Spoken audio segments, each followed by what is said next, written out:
TN news కి స్వాగతం. Bhainsa municipal కార్యాలయంలో ఏసీబీ ఇల్లీగల్ ప్రాపర్టీ అని చెప్పి రాధేశ్యామ్ వద్ద నుండి 30,000 లంచం తీసుకుంటూ పట్టుబడ్డ commissioner Venkateswarlu, bill collector Vidyasagar. Municipal కార్యాలయం వద్ద లంచం తీసుకుంటుండగా రెడ్ హ్యాండెడ్ గా పట్టుకున్న Karimnagar ACB DSP VV Ramanamurthy, Adilabad CI Krishna Kumar.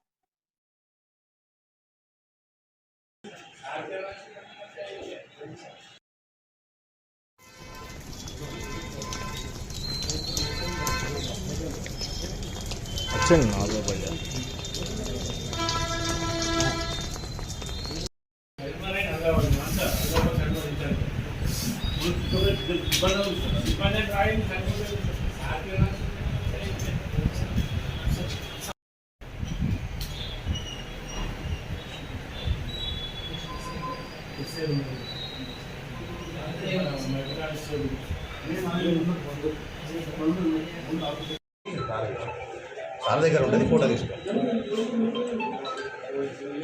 అన్న వాళ్ళ క్లోజ్ ఫ్రెండ్ అది దాంట్లో కమిషనర్ ఇన్వాల్వ్మెంట్ లేదు, ఎవరిది లేదు. टैक्स 30,000 टैक्स परमिशन 2022 में परमिशन लेने के बाद भी टैक्स क्लियर करने के बाद भी उन्होंने बिल्डिंग का परमिशन नहीं है बोल के नोटिस भी जाएगा। या तो गिरा दे दो या तो आके पैसे दे दो। कितना पूछा तुमने? 30,000 रुपये ना कि 30,000 रुपये दे देते। सबसे बात करें सबसे बड़ा एसीबी के पास गए वो एसीबी से बात जाए, एसीबी को मिल के एसीबी के हाथ से पकड़ा गया।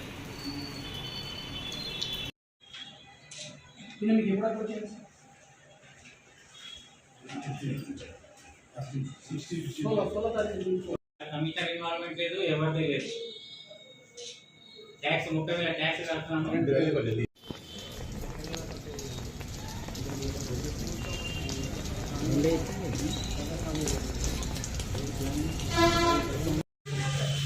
చెప్పండి సార్. ఈరోజు ఉదయం భైంసా మున్సిపల్ కార్పొరేషన్ కమిషనర్ గారు వెంకటేశ్వరరావు గారు మరియు బిల్ కలెక్టర్ విద్యాసాగర్ ఇద్దరు కూడా లంచం తీసుకుంటూ ఏసీబీకి రెడ్ హ్యాండెడ్గా పట్టుబడ్డారు. లాలాసర్కి రాధేశ్యామ్ అనే బాధితుడు 2022లో పర్మిషన్ తీసుకుని 2 అంతస్తుల బిల్డింగ్ నిర్మించుకున్నాడు. ఆ నిర్మాణంలో అవకతవకలు ఉన్నాయని చెప్పేసి దాన్ని బూడిదతో కూలగొడతామని, లేకపోతే లక్షల్లో ట్యాక్సీ కట్టించాల్సి వస్తుందని చెప్పి వివరిస్తూ కమిషనర్ గారు నెల మీ బిల్డింగ్ని ఎందుకు కూలగొట్టకూడదని చెప్పేసి 16/5/24 నాడు ఒక నోటీస్ ఇవ్వడం జరిగింది. అటు నోటీస్ ప్రకారము ఆ ఇల్లు కూలగొట్టకుండా లక్షల్లో ట్యాక్స్ వేయకుండా ఉండడానికి గాను 30,000 రూపాయలు లంచం కమిషనర్ గారు విద్యాసాగర్ బిల్ కలెక్టర్ గారితో అందించడం జరిగింది. బాధితుడు 18వ తారీఖు నాడు కమిషనర్ గారిని కలిసి పద్మాలుగా అది లంచం పైసలు అదే తక్కువ 30,000 ఇవ్వాల్సిందే, ఆ పైసలు సోమవారం తెచ్చేది, నేను మంగళవారం ఉండలేదని చెప్పారు.